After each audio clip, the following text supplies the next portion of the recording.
Hey guys, this is Colin from Blackjack Apprenticeship, and today on the podcast we have Yoshi. So those who don't know Yoshi, he's a card counter who turned $3,000 into $1.2 million in the past 2 years of full-time play. And he has recently decided to take an indefinite break from Advantage Play after just kind of getting burned out playing and honestly just the loneliness of a couple years of full-time play. But he is going to share with us his backstory, some advice for other Advantage players, as well as some reflections on the past 2 years of Advantage Play. So welcome to the podcast, Yoshi. Hey, Colin. Thanks for having me. Excited to be here. Awesome. So for those who don't know, starting off, is Yoshi your given birth name? No, but it's not just a random name.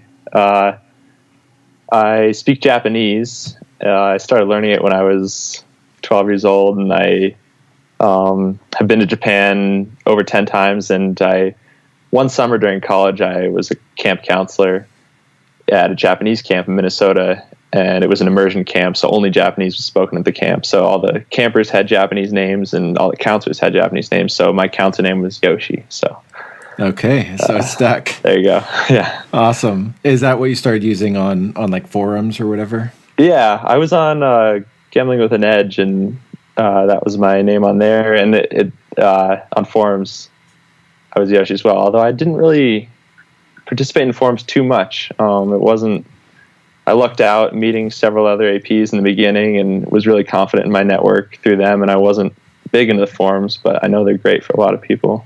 Cool. So let's step back a bit. What were you doing before Blackjack? So I graduated college in 2015, and I majored in Chinese and had also kind of solidified my Japanese as well. And I was considering maybe going to China, Japan, and trying to find some work there. But I was also really interested in music. And so I actually, for the first year after college, I was trying to work on music, writing songs. I got into electronic music a little bit and started producing on Logic Pro. And I definitely learned a lot, made some music. But about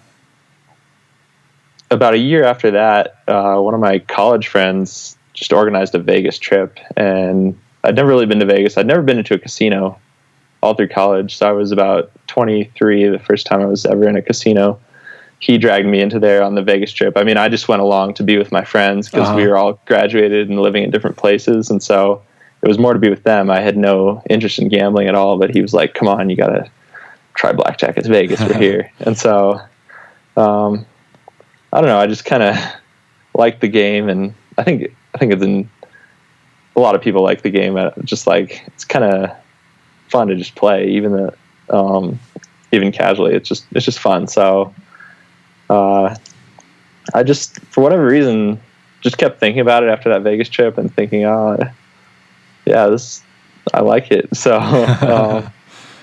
I went through a little period of just gambling with no edge. I thought these progression systems worked, doubling up, getting back all you, Martingale, getting back all your losses with one win. The logic that you have to win eventually, or within 7 or 8 hands, you're going to win once, but obviously that doesn't work. So, what you mean the casinos know what they're doing? Yeah, I never got heat for that. So.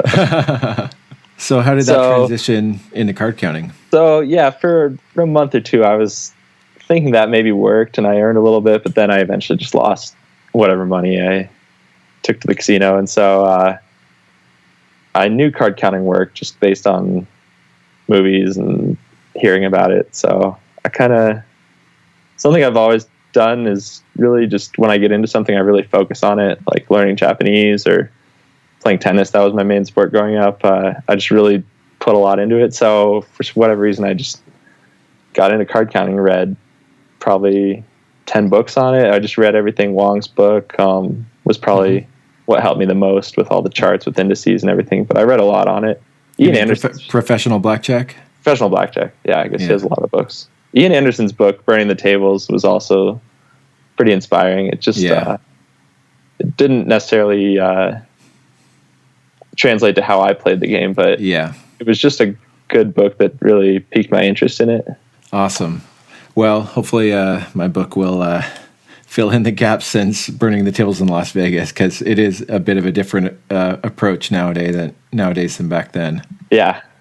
I don't know if it's that relevant, but I think he just painted a good picture of counting, and it just inspired me a bit. So absolutely, yeah. I was substitute teaching when I was first getting into card counting, and I took the cover off the book because I didn't want like kids seeing what I was reading, but I was reading that book like, whenever I'm just sitting at the teacher's desk. So how did you train? What would that look like? There really wasn't much training. That doesn't sound good. No, I'm not saying I started out perfectly, but I was definitely confident, and I'd played a lot of blackjack. I had basic strategy down pat. Okay.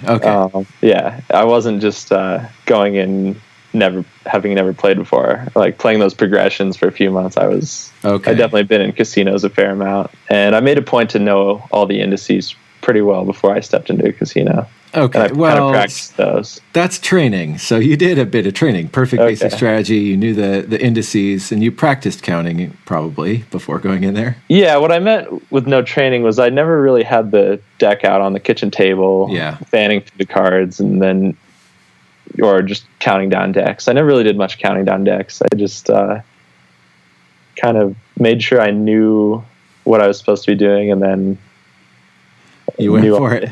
I went for it, but at really low stakes. And I'm sure I probably made a few errors in the beginning. Oh, yeah. You and me both. But fortunately, with a little luck at the beginning, neither you or I got wiped out. Yeah. I definitely experienced great variance. Yeah, okay. Go ahead. Overall, but especially in the beginning, which was a pivotal moment, I would say. Yeah, there's kind of a thought that you have to get lucky in the beginning, and that's not true. It might be true if you start with $2,000 like I did, but we've got members that just got crushed for their first 100 hours. So I don't think it's necessary to get lucky at the beginning, but it definitely helps. Oh yeah, definitely helps. I've heard before that the guys who get lucky in the beginning are the ones who stay with it, and I'm sure with a program like yours, there's enough, you instill enough confidence, and they network enough to know that it works, even if they don't start out at the beginning. But for me, kind of as a lone wolf out there, I think it was crucial to start out well, because if I had gotten crushed off the bat, I probably would have just turned to something else. So, because I didn't have that network coming into it. Yeah, one guy I can think of, SD1, I'm going to try to interview him soon, but he lost like his first 200 hours, I want to say, or he broke even at the 200-hour point. But since then, he's won six figures and all part-time. But I think he knew it worked, and he was well networked, so he stuck with it. But I know I would have given up if I would have lost that initial 2,000. I would have just quit. Yeah. So tell us what it was like when you first started. 3,000. What were you betting? I was betting just table minimum. I was looking for $5 tables pretty much. Unless maybe I got on a double deck, I'd probably play a $10 or $15 minimum. And then for the first, I don't know, until I broke maybe 10 or 15,000, I was just betting true count times $10 on two hands. So like a true 6, 2 by 60, something like that. Love it. Some people, they want to go straight to the 50 or 100 or 200 an hour EV, but you can build up to that. Yeah, I probably actually got that AV in the beginning somehow. I just ran super well, but my EV was definitely small in the beginning. So you were able to find decent $5 games. Yeah, not everywhere in the country is that an option. So you were fortunate. Go ahead. Yeah, I grew up in the Midwest, or I was living in the Midwest, and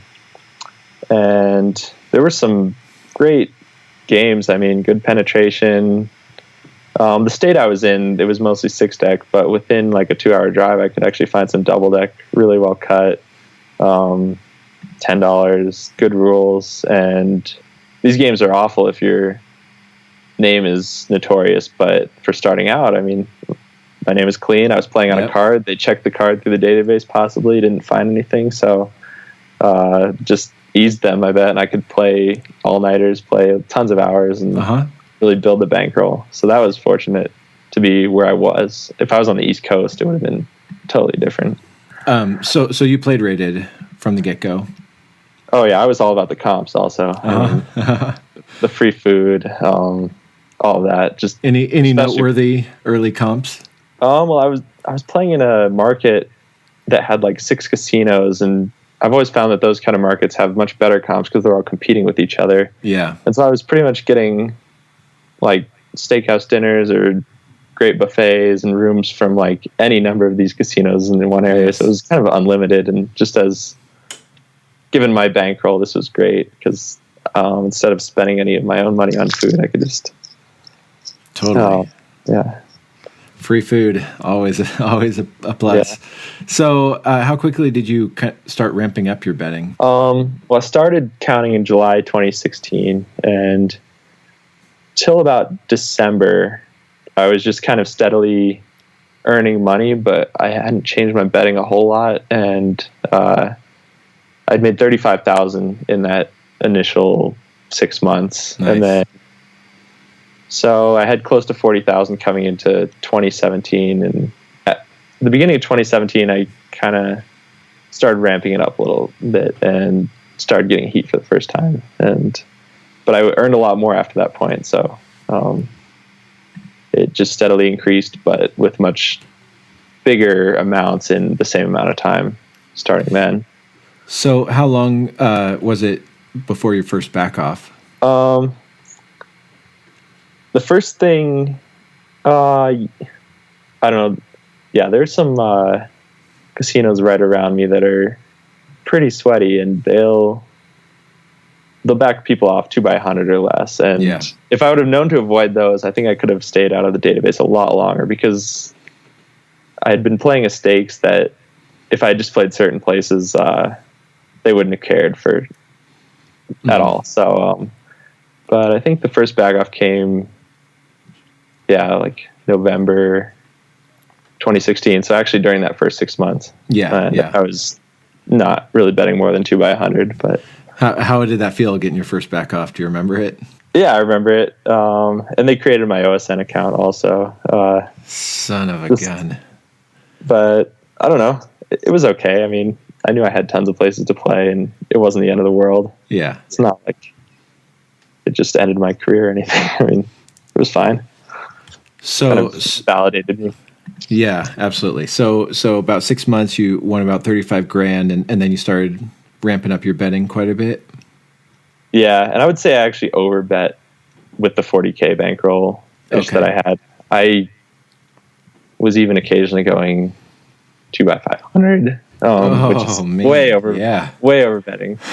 And about 3 months after that, I got CBCX, the software that tells you your risk of ruin. So from that January to March, I was grossly over betting, but it was working. And then by March, I had close to 100,000, and then I could bet that. And then I got CBCX, the software, and it showed me what my risk was before, but now my risk wasn't so bad. And so, and from there, I just used that software and plugged in the games that I was playing, and I was able to bet a decent amount. And so it just, I kept winning, and the way I had been, but with less of a risk. So it felt better after that. Yeah. So you'd probably advise people to get some betting software a little sooner? Yeah. I mean, maybe even right off the bat, because at low stakes, it's interesting to know if you're making $10 an hour or $40 an hour. I think that's pretty interesting even with a tiny bankroll. So I think it's good for everyone.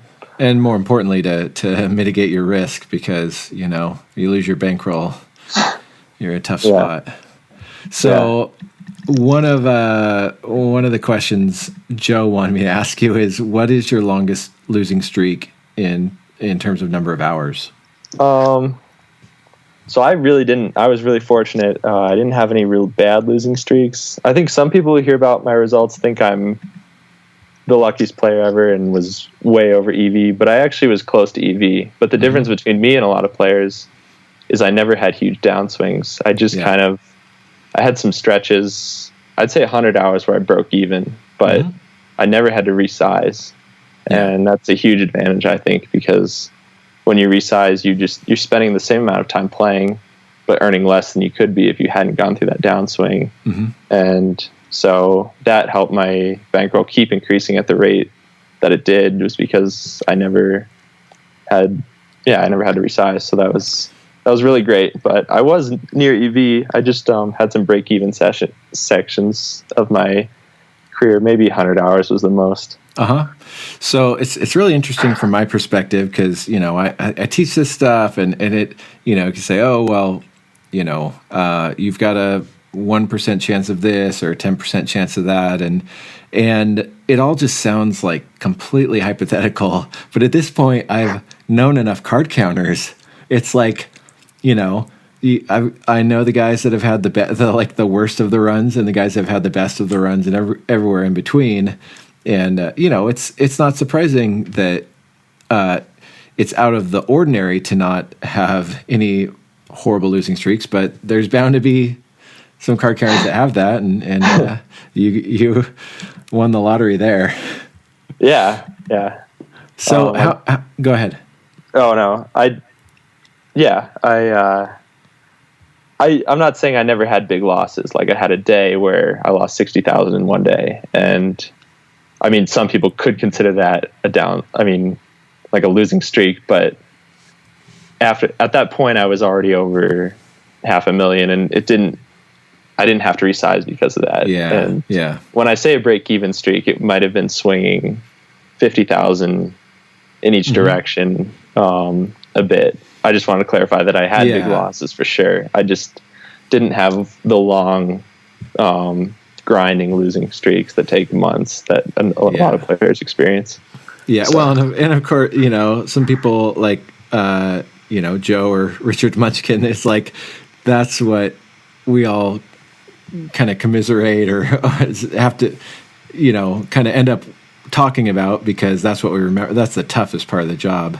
But I mean, continuing to battle with a $60,000 losing day, that's no easy feat. A lot of people would be like, second guess what they're doing with their life after losing $60,000 in a day. How many hours have you played total? I played almost 2,500 hours in that 2 years. It was really a lot of hours, and so say that again. How many? Almost 2,500 hours. Okay. Yeah. And I think people might underestimate that when they hear my earnings, but I played a lot of hours at Blackjack. A lot of hours at big stakes where the EV was pretty high. So I was lucky to get in a lot of time, even when I'd raised my stakes to a point when, a lot of casinos shouldn't be allowing that to happen, but they did. Yep. That's a lot of double downs, a lot of splits, a lot of winning and losing hands. That's awesome. So I know Raimo, one thing he was saying that was a boon for you is keeping your expenses low. You want to talk a little bit about that? Yeah, that was great. I was really in the best position to have the kind of AP career that I did, talking about the rest of my life. So my parents have their own business, and I was helping them out just when I was home. It wasn't a set work schedule. There was so much lenience in terms of that. And so they kind of took care of food and whatnot when I was home, and I wasn't paying any rent because my grandfather owned a couple of houses in the town that I was in the town where my parents live, and he passed away, and then we acquired one of the houses, and that kind of became my place to live. I don't know. No debt. No debt from college. No kids. No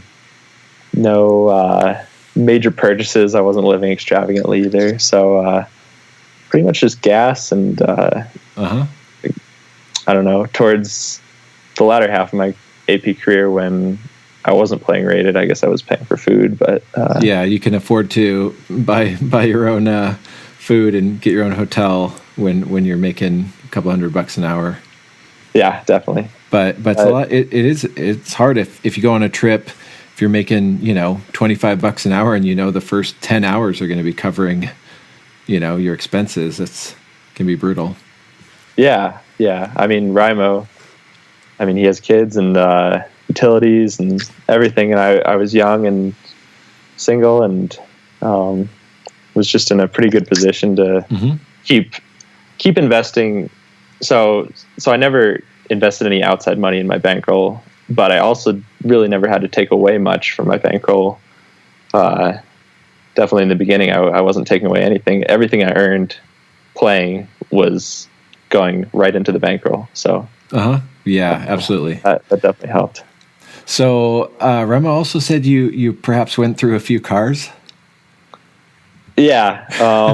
As much as I played and as much as I drove, I guess I increased my odds of a traffic accident just based on how much time I was out there on the road. But I totaled 2 cars, but neither of them were my fault. Just happened, bad luck, I guess. But insurance luckily paid for most of that, and so. Well, I totaled a car on a blackjack trip, and it was my fault. So, which is actually kind of a good point to those people listening. When I was talking to Rimo earlier, asking if he had any questions for Yoshi, he was saying somehow we got onto the topic of driving and the long trips, and he was saying that he caught himself like getting drowsy driving and chosen to pull over. It reminded me of an early trip with my earlier team where I was riding right behind the driver and the person driving started to nod off and I like shook his shoulder, woke him up, but there can be a lot of driving as a card counter or advantage player, but just, we want to keep our risk low, both at the tables and on the roads, all that stuff. Yeah. I really made a point to, just if I felt like I was in any kind of dangerous shape to drive, mid-drive, I would just find a gas station and pull over and sleep. I actually slept in my car just for full nights. When I didn't feel like paying for a hotel, especially like if I was down in the South and it was warm. And like I said, I lived pretty cheap. Even after I had considerable bankroll, I still did that a little bit. Yeah. So I had no qualms about sleeping in the car. And so if I was tired driving and I thought I could be putting myself in danger, just always pulled over. And because I had total freedom in my schedule, I wasn't rushing back to my kids or rushing back to a job on Monday. So that was a good thing that I could kind of just take my time and make sure I was doing it safely. And going back to the topic of keeping expenses low, there's no right or wrong way to be an advantage player, and it really depends what your goals are. But it is a common thread. I think a lot of us, we enjoy the freedom that the money provides more than like just buying nice things. And, so, I think most card counters I know have slept in their car just to save the $150 or whatever. And I don't know if I would do that at this point, but I definitely have in the past, and I get it. It makes that bankroll last a lot longer. So how long of trips did you typically go on? Especially, when I was in the beginning, I was playing really close to home, within 2 and 3 hours of home, and I had a lot of games that I could just keep playing. So that I wasn't really taking long trips then. I would stay in the comp hotels if I wanted, or I would just come home, either way. But then as I started to get burnt out, I had to go to the South, to the East Coast, to the West Coast. And so I wouldn't want to cut myself short on, if I'm driving all the way there, I want to make the most of it. Sometimes it'd be 2-3 weeks straight playing every day, but just on the road. And sometimes places would let me camp for a couple of days. Sometimes it was like 1 or 2 or 3 casinos in a day, and then on to the next day and different ones, and getting back off all of them. Just depended where I was. Was there a point where you made a decision to go kind of all in with card counting, or did it just kind of happen pretty organically? I'd say it happened organically. Like I said, just winning steadily in the beginning, just my confidence was sky high about it working and about earning more and setting goals for earnings, and that kept the motivation alive a lot. So it's just kind of really consumed me for those 2 years that I did it. So how did Well, actually, let me back up. What are your biggest wins and losses as far as sessions? I was like I said before, the $60,000 day. It was within like one day. I woke up and went to sleep, and that 60,000 was within that. But that was spread out over, I think, 3 casinos. There was also just one casino I played for 8 hours and lost almost 50,000. That was another time. But with both of those losses, my bankroll was at a certain point where it was okay. I mean, I didn't resize, and I could kind of grind out of that within a pretty short amount of time. Actually, after those experiences, I just like won for a few weeks after that. So that was great. And then on the winning side, I did have a couple sessions right around 6 figures, 2 different casinos. So those were pretty nice. Yeah, we had, I think, one guy on the church team won $100,000 at Verona in a day. And Max Rubin was not happy about it. But maybe I feel like we had a guy with $80,000 win, but I mean, that's over 6 years of the church team. We had, one 6-figure, $100,000 win, and Raimo was saying you had a couple in that range. Yeah, they happened in about 3 months. One of them in March and one in May. So that was pretty nice to. So for those listening, everybody's like, oh, you could get away with this stuff 10, 15 years ago, but it still happens. Yeah. I mean, if they're letting me get away with that now in 2018, and card counting's been around for 30 years. I don't think there's any. That. Yeah. I mean, it's definitely possible. Still. So another thing Raimo was saying is that you guys would have a tendency to just bump into each other in like around the country. He said this is how he put it. He said, before long, I started always booking a room with at least 2 beds, because inevitably you or Levi would be like within an hour's drive. Is that true? It just tended to happen. I mean, I talk to Raimo all the time, and we usually know where we each other is. I mean, we'd be telling each other where we are, where we're playing, what casinos. But we also tend to move around so fast based on back-offs that it just so happened one time, I guess he had been in the upper Midwest and I'd been all the way in the South. And then somehow we're both like within an hour of each other in Oklahoma. That's amazing. Like he said, oh, I'm about to play this casino. And I was like, that's the exact casino that's in my GPS. I'm on my way there. And I don't know. It's fun because then we shared a hotel. We've shared hotels in a lot of different places, and cuts down on expenses for both of us. And it's great just to hang out as well. Since we're playing and out on the road alone, it's awesome to hang out with good friends like that. He said he gets to be the big spoon when you have to share a bed. No, I don't know if we ever shared a bed. Yeah. I'm just kidding. It really became an inside joke between us, even when like I had no chance of being where he was. He's like, well, I'm getting 2 beds just in case you book a flight. Yeah. Today. So with all this play, 2,500 hours, I mean, even before the 2,500 hours, just maybe 500 hours in, how did it all compare to your expectations? Yeah, I think it really changed my life. I don't know. Coming out of college, I was like, I wasn't broke or anything, and I was like stable. I could work for my parents. I knew there were a lot of things I could do, but I really never had any money, and it all like kind of built on itself so quickly once I started counting cards, and it just I don't know, the perspective and the expectations the goalpost just kept getting set further and further back, and I guess that happened kind of organically, but also kind of fast. I mean, in the amount of time. So yeah, definitely a life-changing experience. How's it changed your view of money?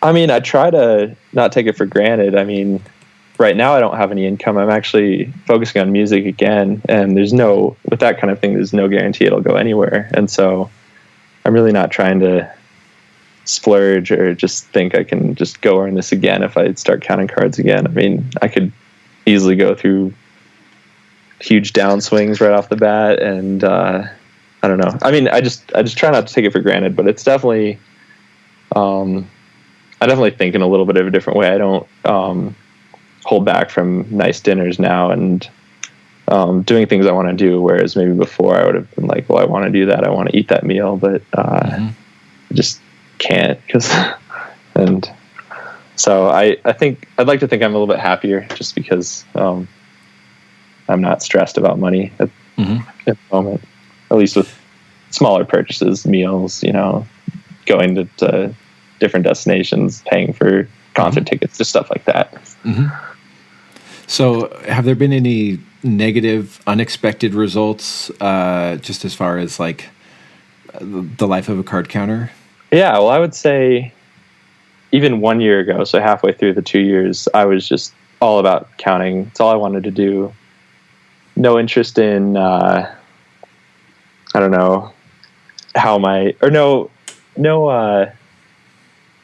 loneliness, I would say at that point. It was just all I was focused on. I was super happy and I was motivated and I was just really doing what I wanted to do. And then in this past year, I don't know really when it happened, but I slowly started to burn out, and I thought it wouldn't happen. When I was on Gambling with an Edge a year ago, I think I gave the impression that I didn't think I was going to burn out for a long time, and it actually happened a lot quicker than I thought.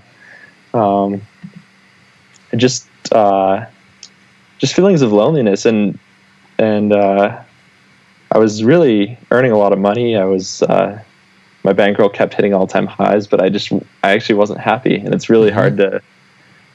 It would have been hard to fathom that a year and a half ago, and it just happens. And I know it's happened to other people too, and I'd heard that, but I thought, oh well, that won't happen to me, and I just began to seek a more normal life. I was kind of envying my friends who maybe weren't earning that kind of money, but had a state. They were grounded. They had a friend group. They had maybe a relationship, just a normal life with a more routine. And so, yeah, being on the road really does take a toll, especially with that many hours. And you kind of feel like you don't have an aim. You're chasing money. Money's important, but at a certain point, it doesn't bring happiness anymore. So yeah, I mean, money is just a resource,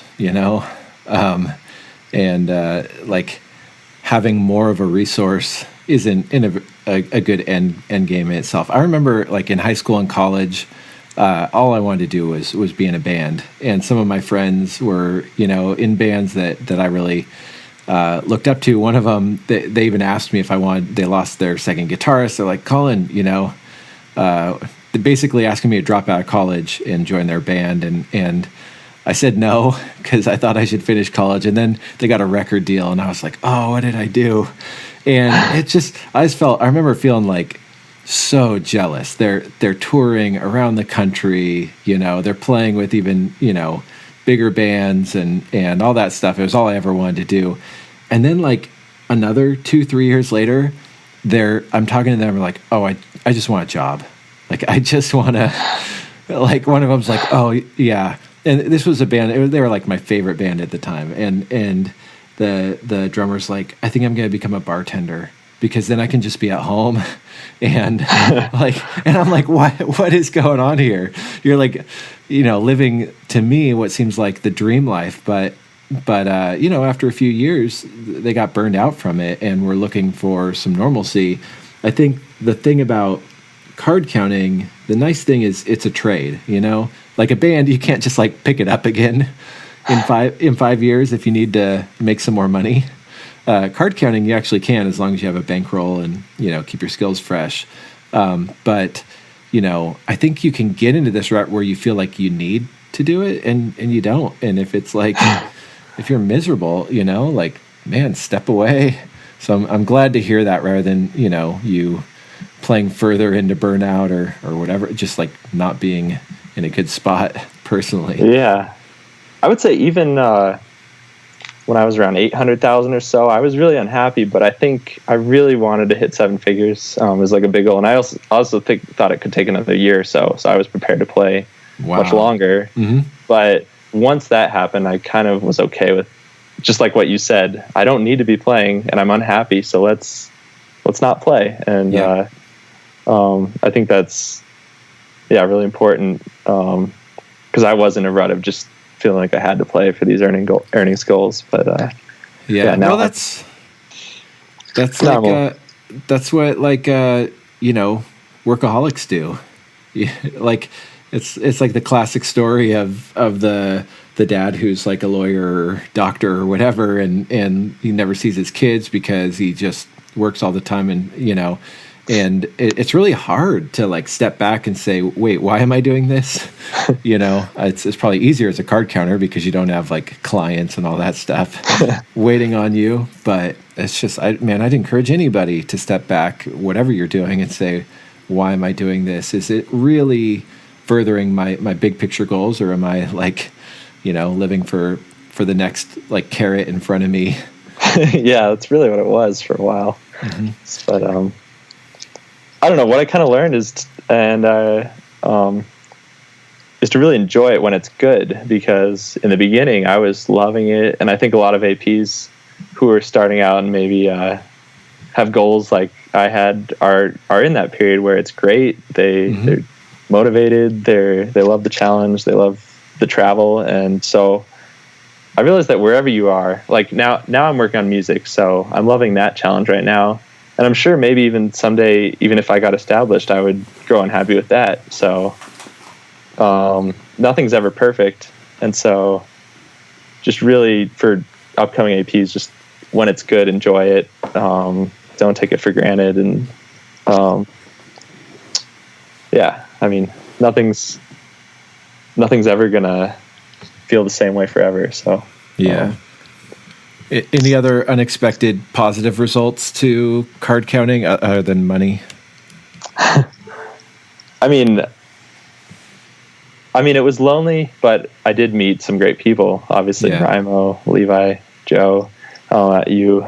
Just, I don't know. It's a good community, and these are friends I think I'll always have. So, and I wouldn't have met them any other way. So that's something I'm definitely grateful for.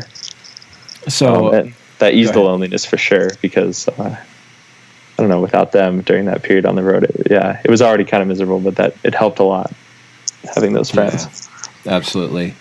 Yeah, I've wanted for quite a while to add a section to the forum for our members that's life after Blackjack. Just to like have those conversations, because it can be, kind of a confusing, like, well, now what? And some people figure out how Blackjack continues to fit into their life, and some people decide, you know what, I'm done, and that's okay. Like, that's great. You used it for what you want it for, and like, I don't think people have to be card counters forever.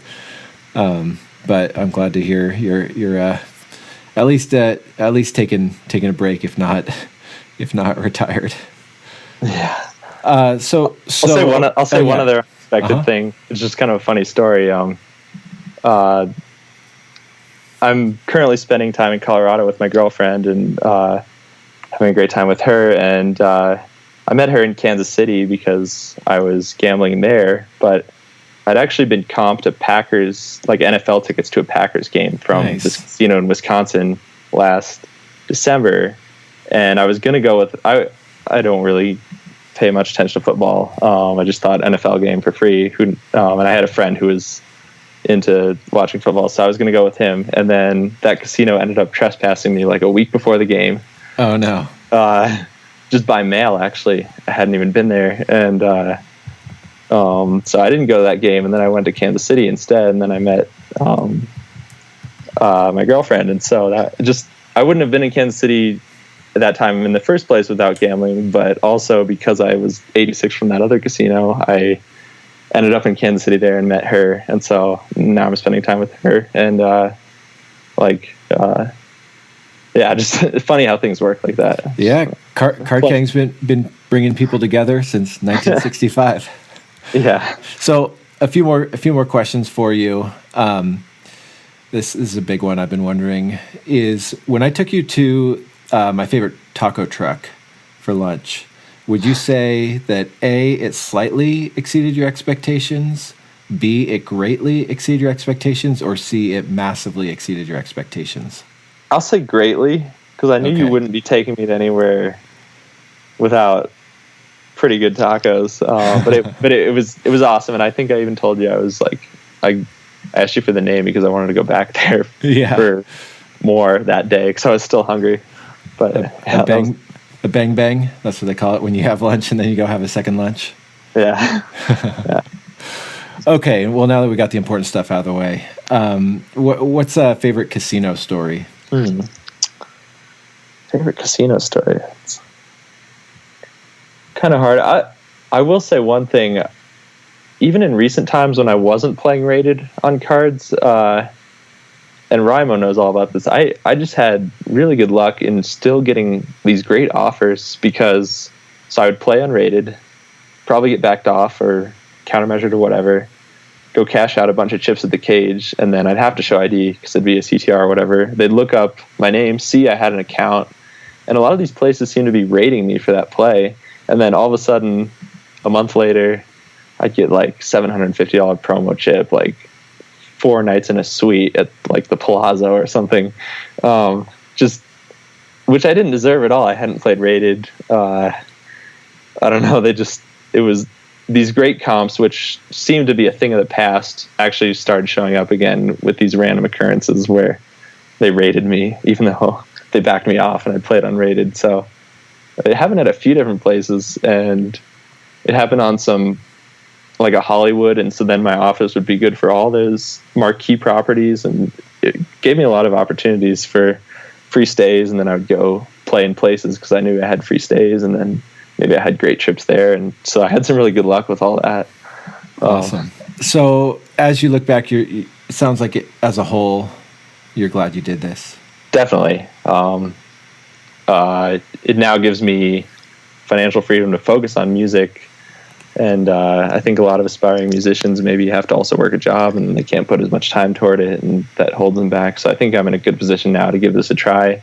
And if this doesn't work out, I'm definitely still happy right now with this freedom. And I can probably focus on the things I want to for a while. And also the travel. I mean, I was lonely at the time a lot of the time, but since I'm not playing currently, I've really been reminiscing about driving through places like North Dakota, like these barren landscapes, and Wyoming, and the Southwest is really pretty. And I just have really fond memories of going and earning money in these places, but also getting to see a lot of the country, which I just might not have had a reason to go see otherwise. And what was the longest break you took during that 2-year stretch? Really not much. I mean, I was there might have been a couple weeks here and there for different things. Like I took a trip to my Japan with my dad for a couple weeks. There's no casinos there. I wasn't going to give up things like that. But I was really motivated by my earnings goals, and especially the first year and a half, I was just really enjoying it also. So it's what I wanted to be doing. It wasn't like a job. It's like just what I would have wanted to do in my free time if I had a job. So the fact that I was able to do it all the time, just that's how I got 2,500 hours, I guess, just really all the time. I guess the reason I ask is I feel similar to you, where it took being away from it for a while to really appreciate it. You know, like I was writing about this recently, even just the like little bowling alley casinos where I was generating $7 an hour of EV. Like those were some sweet times, but at the time, all I could think about was getting to, $10 an hour and $20 an hour. And, rather than really like stopping to reflect and being like, man, this is pretty cool. So hopefully you get more time to reflect on it. Are you going to like try to journal or write or anything to reflect on the last couple of years? I don't know. Some of my friends keep telling me, write a book. And I'm like, well, there's already lots of books out there. And they're like, no, but your experience is different. But I think like doing this podcast, and I think They invited me back on Gambling with an Edge a second sweet. time.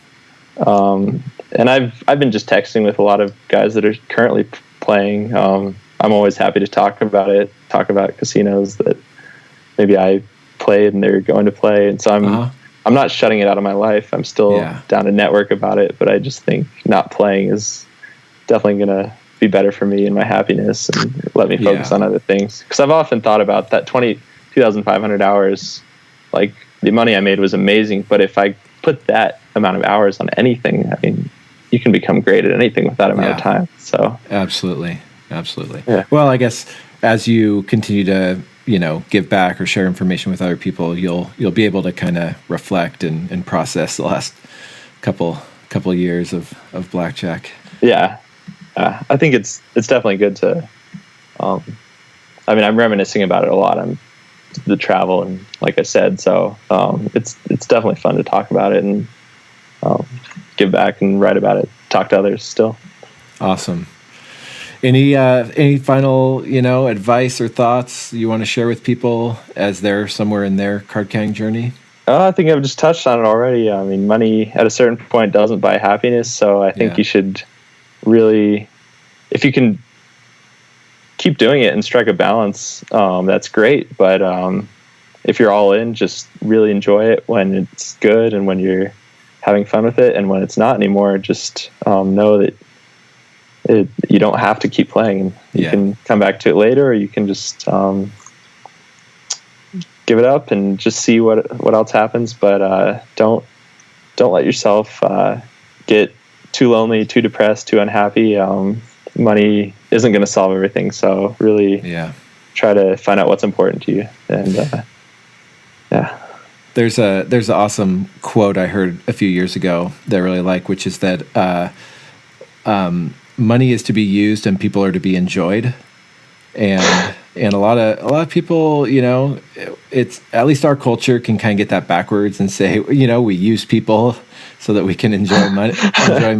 And, I just don't think that lasts. So your advice is sage wisdom, whether it's for card counters or, anybody, to really prioritize the things that contribute to our lives, and money does to a point, but then it really ceases to. So thanks for sharing. Yeah. Awesome. Well, thanks for doing this with us, and we'll be checking out for the second Gambling with an Edge interview you do. Interested to see what they have to ask. Probably be a little more technical than I'm being, but that'll be good. And continue to enjoy working on music and hanging out with people you care about. Yeah, thanks, Colin. Thanks for having me. This was a blast, and it was great to be able to talk about less technical things and more about life and perspectives, just like we did when I met you in Seattle. So thanks for having me, dude. My pleasure. Thanks so much for doing this, and we'll catch you next time.